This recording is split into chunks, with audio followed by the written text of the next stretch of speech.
The Queen did the right thing. We've mustered enough strength to try and go on the offensive, for the first time since the First Crusade. If we don't recapture it now, who knows how many years we'll have to wait for another opportunity to approach it. To arms. It's time for the final battle for Drazen. The storyteller nods. Yes, your arrival has changed everything. Attacked by 2 armies, we felt like a dilapidated palisade on the verge of being swept away by a giant wave. But with your return, we have become an indestructible wall that will withstand any blow. I was afraid we would not be able to succeed without the banner. We may not have the banner, but we're still here. We live to see you return. You truly are our banner, Commander. To arms.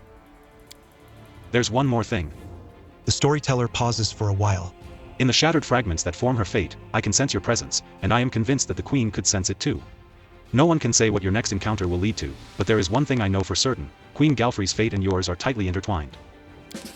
Perhaps that is what made the Queen write this letter to you. After I touched her goblet, I saw her hiding it in a secret compartment in the wall, and I managed to find it. I do not know what it says, but I can sense the emotions that were tearing the Queen apart while she wrote it.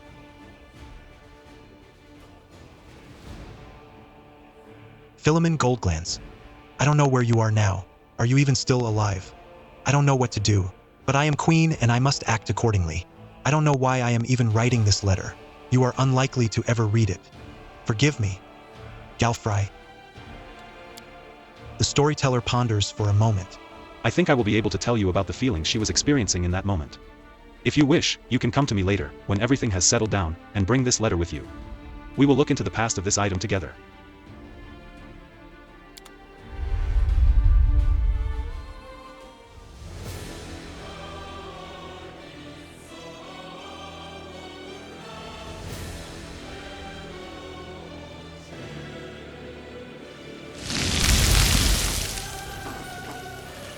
Oh no. There are too many of them. This is useless. We're done for. Don't fall back. Hold the line. A huge, oily Nalfashni is waiting for you with his arms folded. Here comes the commander, kids. Ha ha ha. So, Commander, do you like what you see? You've arrived just in time to hear your friends screaming for help. They trusted you, and look what's happened to them. Do you actually think you can rescue them? Ha. Who do you think you are? You shouldn't have angered our master mortal. He will take away everything you have, your mind and your flesh included. You belong to him now. Who sent this army here, you beast? We all serve our master Baphomet, Lord of the Labyrinth. He promised us Drazen, and your skin as a doormat. The Merilith adds with a smug grin. You'll only get Drazen or Ngafta. The skin is mine and mine only. He will look splendid in my chambers in the ineluctable prison. I'll do what that idiot Minago failed to accomplish. I'll destroy the wardstone as you watch, little commander, and then I'll admire the despair frozen on your face forever. Good, I'll rescue my friends.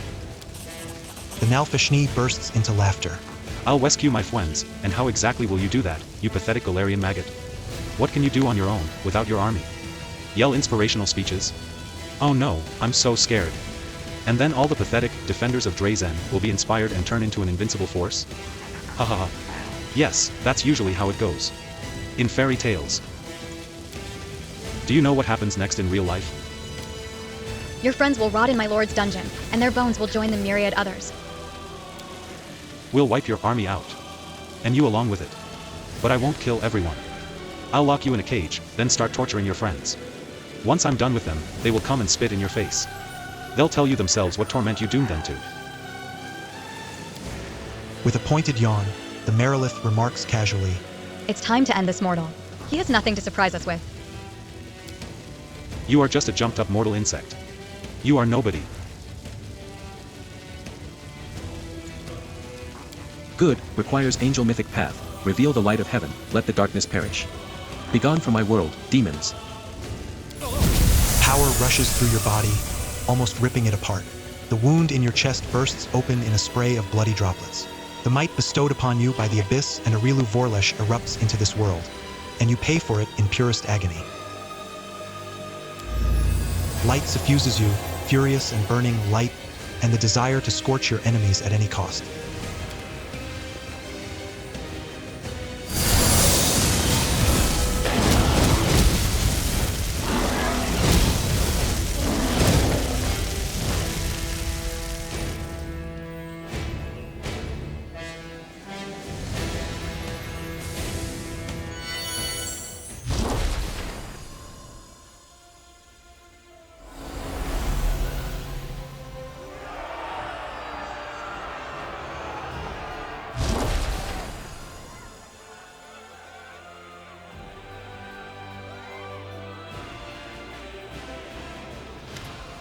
incredible silence suddenly descends over the city. It is broken by the solemn sound of fanfares that seems to come from far away, everywhere, and nowhere all at once. All eyes are turned to the huge stained glass window of the city's main cathedral. It begins to glow with a soft light, and in the next breath, a lone figure steps out of the glass onto the cobblestones of Drazen. Knight Commander, at last we meet. There is no mistaking her, Iomedae, the goddess who has deigned to descend to the world of mortals. Your companions shield their faces, unable to withstand her radiance. The surviving demons quiver, the townsfolk fall to their knees, but the deity's eyes are on you and you alone. Philemon Goldglance. At last we meet. Lawful, bend the knee. Rise. I have not come here to receive homage. I suppose you are asking yourself why I am here. Gods must not interfere directly in the affairs of mortals. But what is happening here, in the World Wound, is no longer the concern of mortals alone. And this is proof. This fortress has witnessed so many horrors and miracles. It makes me wonder how it still stands. I know how much light and hope you have brought to the Crusaders. Your achievements are indisputable. But during all that time, your followers believed that their leader was Heaven's chosen. This is a bitter lie, and goodness and justice cannot be based on lies. The light that emanates from you is deceiving, and dangerously bright. It burns your companions, and one day it will burn you too. But I did not come here to reproach you, or to bewail the fate of the unfortunate defenders of Drazen. I wish to stop the forces of evil and defend Golarion, both from Daskari's violent rage and from Nocticula's insidiousness. But that is not my only goal. I have come here to restore justice, for justice is the birthright of all. That's why I hail you as a hero who has triumphed over the demons many times. At the same time, I grieve for you, as for a soul that is caught in a web of demonic deceit and villainy.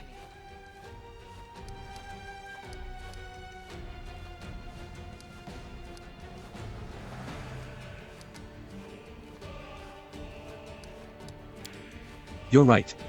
But what can I do about it? I have come to help you. In that moment, when my poor Herald was being torn apart by monsters, he found the strength to send me a message about what he had learned in the Abyss. You were in Elushanira, where you spoke with the Lady in Shadow and the Architect of the World Wound. They confessed what they had done to you, but they did not reveal the whole truth. Both you and this unfortunate world will have to pay dearly for the power that they so generously bestowed upon you. But all is not yet lost. That is why I have come. The walls of Drazen shake again, and with a ringing laugh, a black shadow appears before the shining goddess, Noctictula in the flesh. Standing beside her is Areelu Vorlesh, who stares at the goddess with ice-cold rage in her eyes. Who here has been taking my name in vain? Ah, it's you, the Inheritor. What's this? Our worst fears have come to pass. The gods are flocking to Golarion. This merry little tinderbox could ignite at any moment, reducing the material plane to dust. I did not come here to fight. Oh, really? I didn't realize you were good for anything else. Forgive me, that was unfair of me. Judging by your successes over the last 100 years, fighting is not your forte. After all, the wound is still there, as far as I know. So why are you here? If you have come to meddle in my affairs, don't expect me simply to stand aside.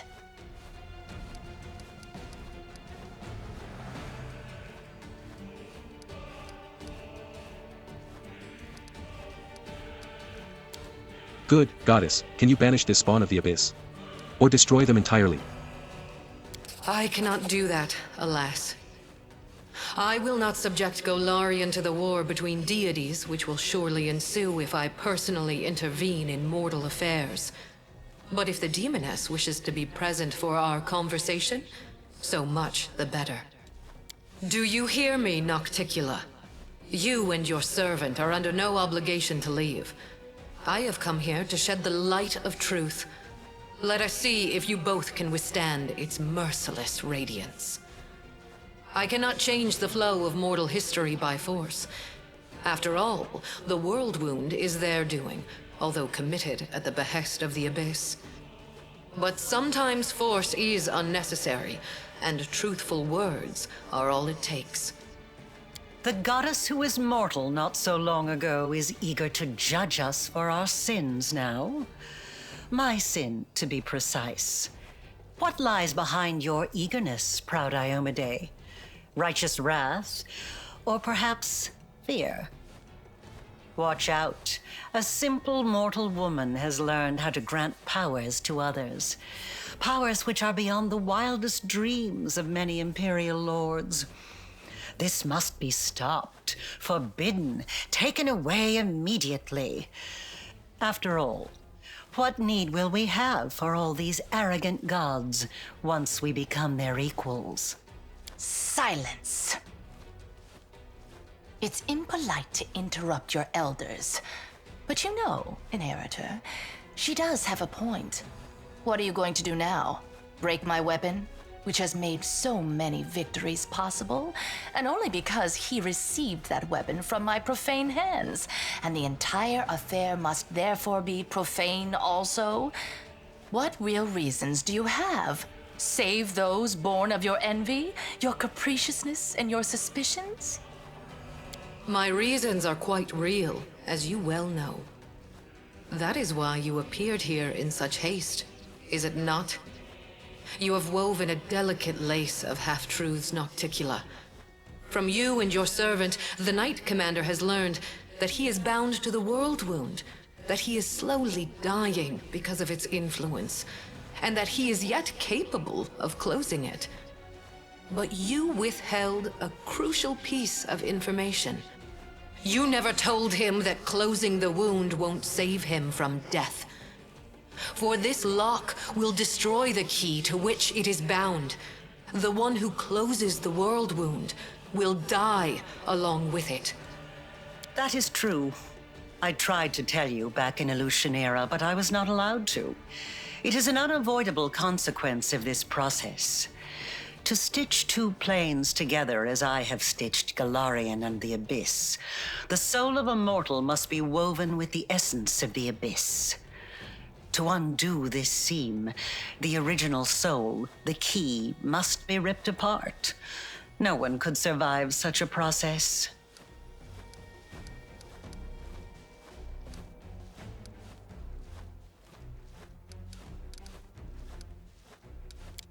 Noctictula, were you trying to hide this from me? Trying, you say? I successfully hid the truth from you for as long as I deemed necessary. Are you expecting me to explain myself? My goal is to close the world wound, not to grant you a happily ever after.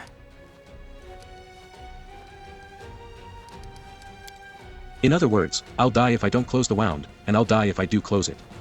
It is true. Now do you see the perils of accepting a demonic gift? No matter how much power the Abyss gives you, that power will always be tainted by lies and misfortune. This is the justice I promised you. The right to know the whole truth, and not to be a plaything in the hands of abyssal spawn. What if I reject this power? You will live. You will lose everything that makes life worth living.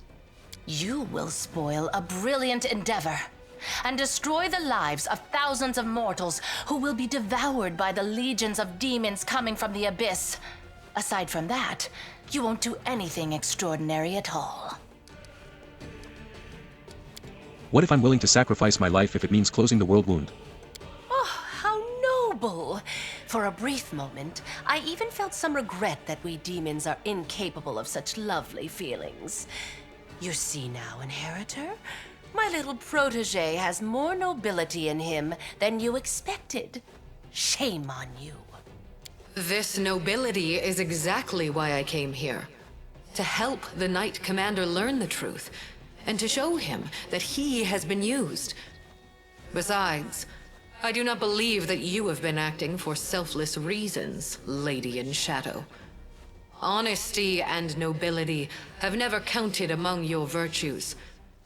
You own the main source of Nahindrian crystals, and your servant Areelu has learned how to break the laws of the universe with their help. Can it be that the ruler of darkness and mistress of assassins has not conceived a way to use this formidable gift for her own benefit? Accusations, suspicions, all completely hollow, just like your bright-eyed pretty little head. It's a pity you inherited Eridan's sword, but not his sharp mind.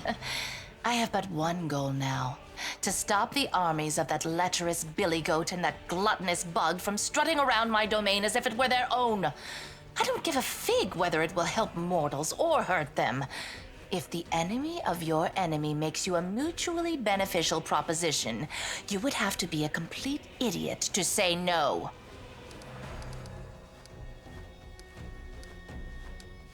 Goddess, can you help me cleanse my soul of the influence of the abyss? Areelu has planted a piece of the abyss itself in your soul. The only thing that can cleanse the soul of such a taint is that same soul. But I will be near. I will show you how to root out the demonic corruption. I am not a demon, and I do not offer any simple solutions. You will have to go your own way, no matter where it leads.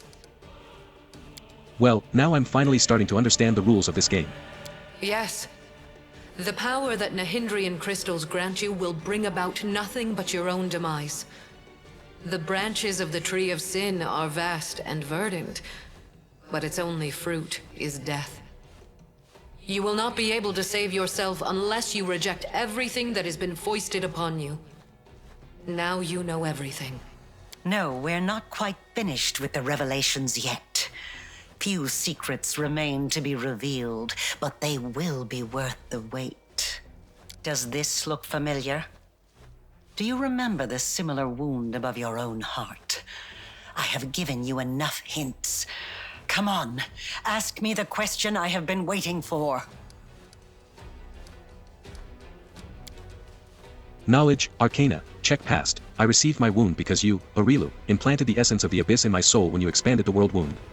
My question is, why do you have a similar wound? Could it be because you used your own soul as a key when you first opened the world wound? That's right. And this means that the world wound actually has 2 keys. Good question. Just imagine. I have wasted so much time chasing the key to the world wound, and the key was right under my nose this whole time. Areelu, my love, come over here. Areelu does not look like someone who has been cornered. Without a trace of fear, she gives you a faint nod, and then makes a barely discernible gesture with her hand, and disappears as if she were never even here. Wait, I said wait! That little bitch. I knew she would betray me sooner or later, but I never expected such an idiotic stunt. But everything seems to be falling into place quite nicely. You see, you don't have to die after all. Areelu opened the world wound, and Areelu will be the one who closes it, whether she likes it or not. Although, someone will need to catch her first, and this will require certain powers. Yes, Areelu Vorlesh will pay for her crimes with her life. Her flight confirms that our suppositions were correct. But now we know that the world wound can be sealed with her blood. You have no reasons to remain indebted to the Abyss and indulge the Queen of the Succubi. Reject her gift, and secure your victory while being the person you were before Areelu Vorlesh corrupted you. Win as a mortal, and become a legend among mortals. She's talking rubbish. True, we gave you the power, but it was you who chose how to wield it. It belongs to you, and it will remain yours, so you can do whatever you want with it. But first, you must use it to close the world wound. You aren't going to catch this world's most powerful witch, and a half-demon one at that, with your bare hands, are you? Both the goddess and the demon lord stare at you expectantly. Before I make my decision, I want to ask Iomedae some questions. Ask, and you shall have your answers. You gained your own power from the Starstone. How is my power any different? My ascension was not accomplished in one day, and even the test of the Starstone was only one of its stages. I did not merely gain power, I embraced a sacred duty. Your power, on the other hand, stems not from long hours of study, not from trials. It is not the natural talent you were born with and carefully honed throughout your life. It is the result of an evil soul's deranged experiment with the blood of dead abyssal lords. You imprisoned entire hosts of angels inside the ward stones. Why did you do that to them? Every one of my angels volunteered for that mission. They all knew what kind of watch they were going to keep. They knew that it would be a hard and exhausting battle, but that the lives of mortals throughout Golarion would depend on it. Alas, angels' minds can be as fragile as the minds of mortals. In less than 100 years, many wavered and wished to break the oath they had sworn. I do not blame them. I blame myself for allowing them to take on a burden that was too heavy for them. Did you send your herald to follow me to the abyss, or did he go of his own free will? He acted on his own noble impulse, and I did not stop him. I also did not try to dispel his misconception about you being my chosen one. I do not lie, but both celestial beings and mortals can be mistaken. She doesn't lie, sure. She merely withholds some of the truth. For the noblest of reasons, of course. Do you know what happened to your herald? My herald, my loyal companion, was captured, and now demons are using him to attack Dresden. They're holding him in the Ivory Labyrinth, Baphomet's realm of the Abyss. It is a place I cannot go, not even to save my faithful friend. For doing so would start an interplanar war. Right now, as we speak, Baphomet's servants are torturing the hand of the Inheritor. Tormented and anguished, he reaches for you with his thoughts and his soul. I cannot tell if he sees you as a great unfulfilled hope or a last chance. But Baphomet knows well how to exploit such desperate yearning. He has turned my herald into a source of power to open temporary portals. They do not last long, but they lead from the dungeon where the hand of the Inheritor suffers, right to your doorstep. Baphomet does not need to lead his armies through the rifts. Now he can send them right here. As long as my poor herald remains in the hands of that monster, this will not stop. I cannot say if it is still possible to save him, or if putting him out of his misery is the only way. I cannot openly ask you to intervene. But if you decide to do so, you will be helping both yourself and the one who chose the martyr's path when he followed you into the abyss. Ever since I acquired these powers, everyone has believed me to be Iomedae's chosen. Why didn't you do anything to dispel this misunderstanding? At first, I did not know who you were, or where your powers originated. This was revealed to me only when my herald offered up his dying prayer from the depths of the abyss. And following his desperate plea, I sought to confirm my suspicions. Until that point, I had observed you without intervening. After all, your crusade was securing victories, the first Golarion had seen in many years, so even if it was not I who had sent you into battle, it felt unfair to undermine you. In other words, Our Imperial guest had no problem with your power, as long as she didn't know where it came from. She didn't even share her suspicions with her own herald. And after all that, someone dares to claim that demons are the most deceitful creatures? You should not blame someone else if you base your accusations on vague suspicions rather than solid proof. You call my behavior deceitful. You, of all creatures, who kept the commander ignorant of the fate you had chosen for him?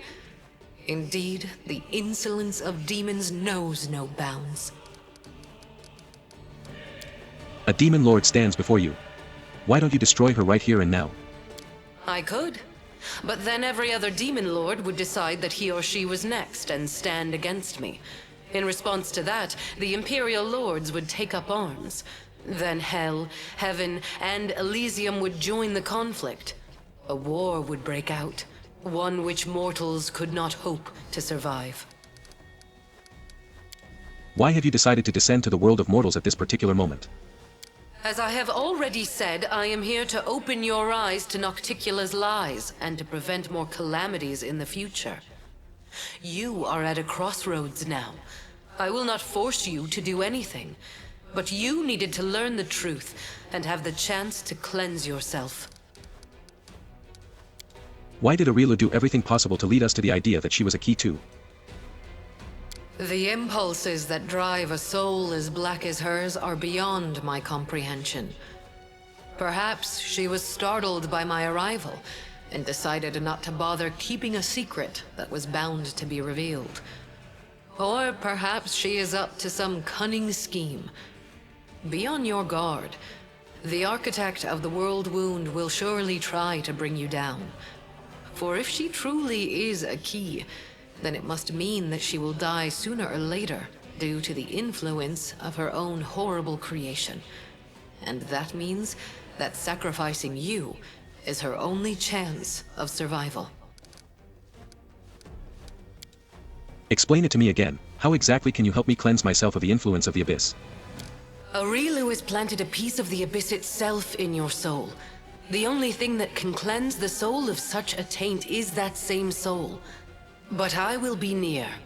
I will show you how to root out the demonic corruption. I am not a demon, and I do not offer any simple solutions. You will have to go your own way, no matter where it leads. I have no more questions.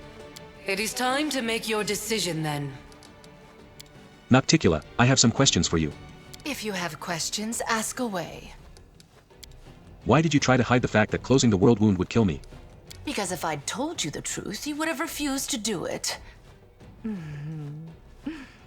But you're not angry with me, are you? After all, everything has worked out perfectly fine.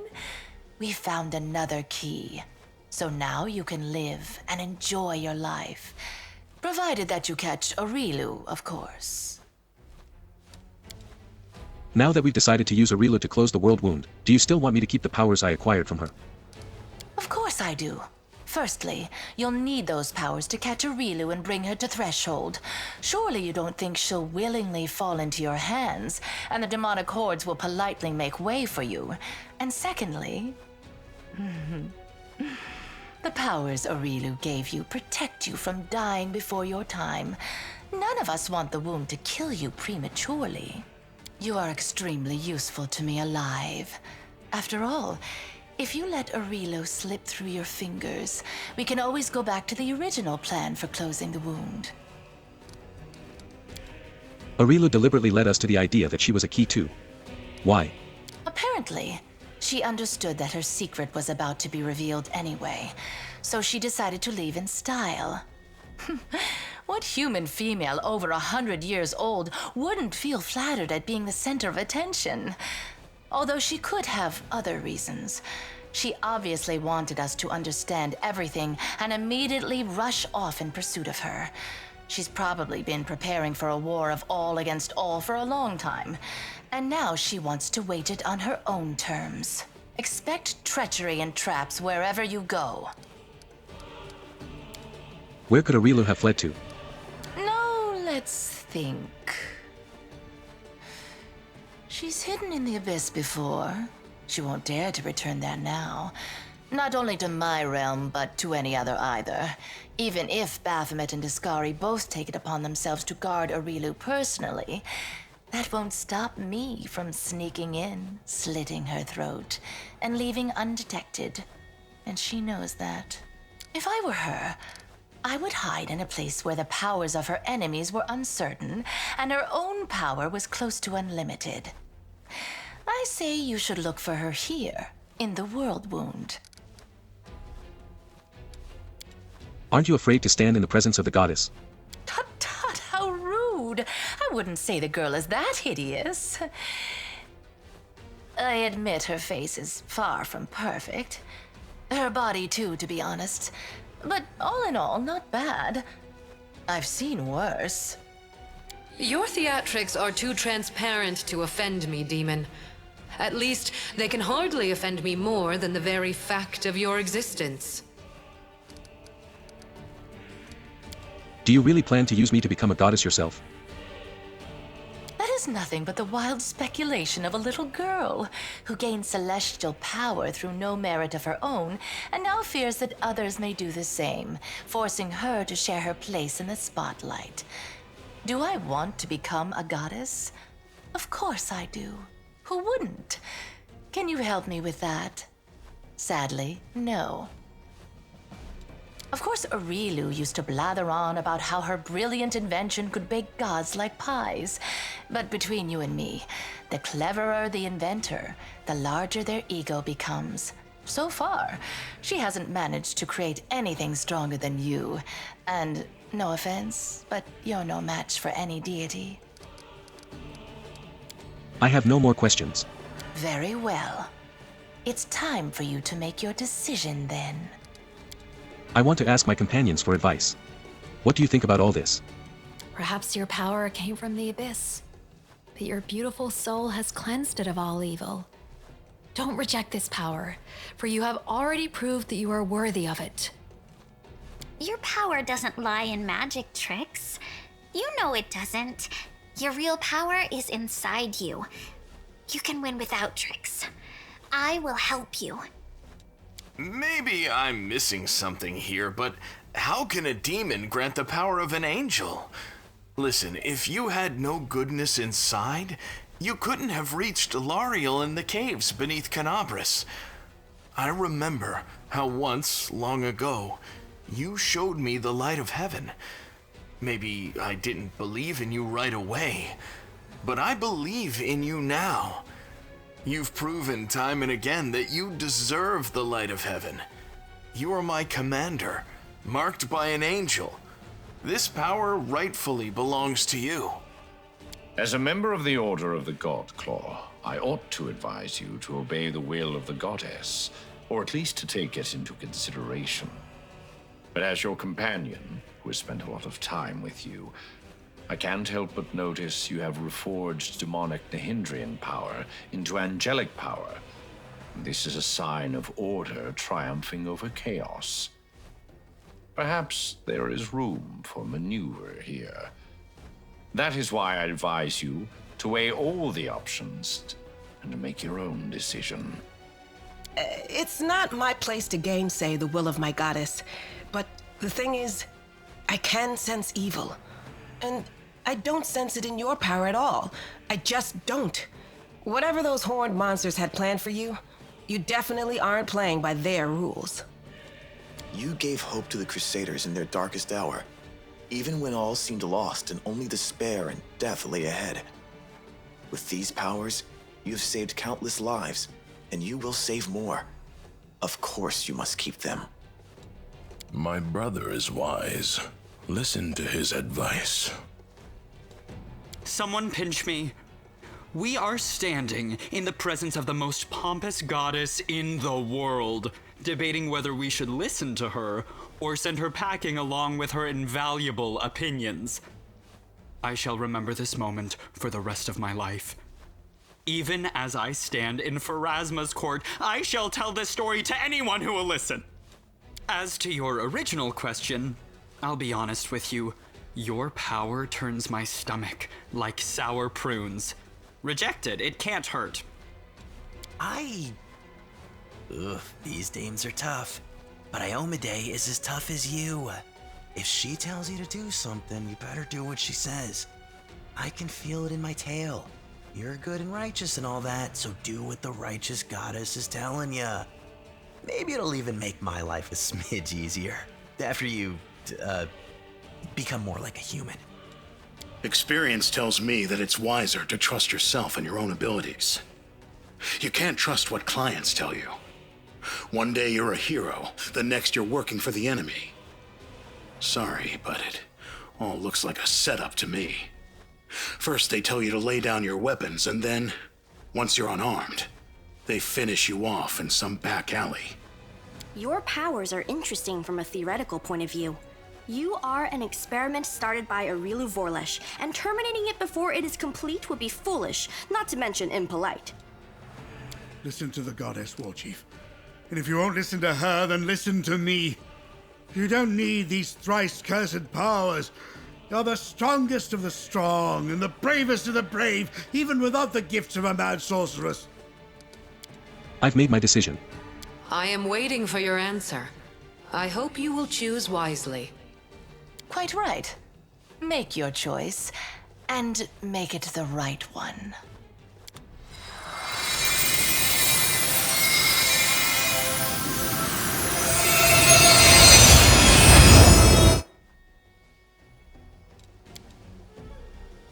The angel is a mighty champion of good, who sets a shining example for the Crusaders, smiting demons with a sword of holy flame.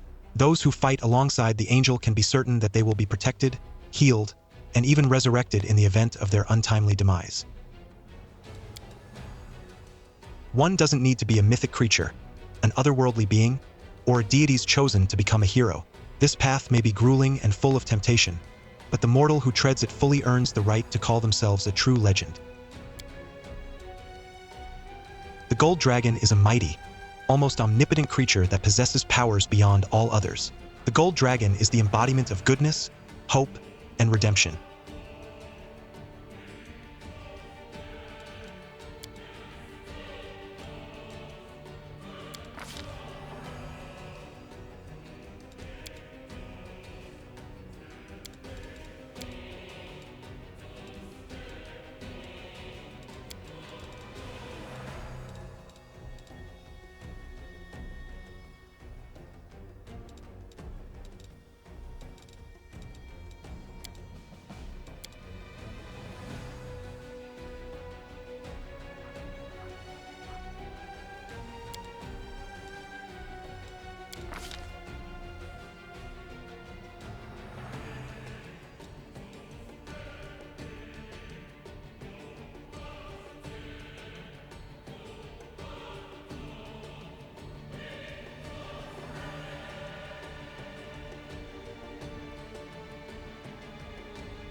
The wielder of the imbued weapon is now under an effect similar to haste, but granting 2 additional attacks instead of 1 and making all spells of 7th level or lower quickened, as though using the quicken spell feat.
The choice is made. All you have to do is announce it to everyone. Requires angel mythic path. You sacrificed your own humanity to serve the forces of good, goddess. Do not judge me if I choose to do the same. It pains me to hear that. But I am not your judge, And I shall not stand in your way. At least not until I see that Golarion is under threat. You have chosen your path. Farewell. Once in the caves, you showed the light of heaven to a certain mongrel. That mongrel was a total mess. He had no idea what to do next, but you gave him hope. Although the mongrel didn't really believe it at the time. No matter what the demons say, I believe now that Lariel chose you that day, and no one can convince me otherwise. I am with you till the end, Commander. It would have been so foolish for you to reject your powers. So many victories, so many achievements lie ahead for you. Well, go now. Capture Areelu, and prove which of you is making the best use of her invention. I'll be watching you.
I tire. Anivia bounds up to you, rubbing her tired eyes but with a wide smile plastered on her face. I can't believe it! Victory. And what a victory. Light has returned to Drezen, and the demons are running crying back to their demon mommies. Drezen's been lost again and again, but again and again we win it back. You win it back, Commander. For light. For truth. For life. What's the city like now? It's been cleared of demons, and it's shining bright as a temple with 1,000 candles. I don't think it looked this good even back when it was first founded.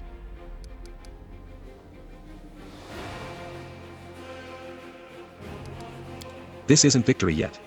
We knocked back the demons, but they could return and continue tormenting the innocent. You betcha. Huh, those scum didn't know who they were messing with. What's the situation at the front? Unknown. Her Majesty mustered all the troops she could, raised the Sword of Valor, and advanced on the demons. There's been no word from her since she left. Perhaps she's boldly taking as even now. Maybe her bones have already been picked clean by demons. We don't know, and I doubt anybody except you will be able to find out.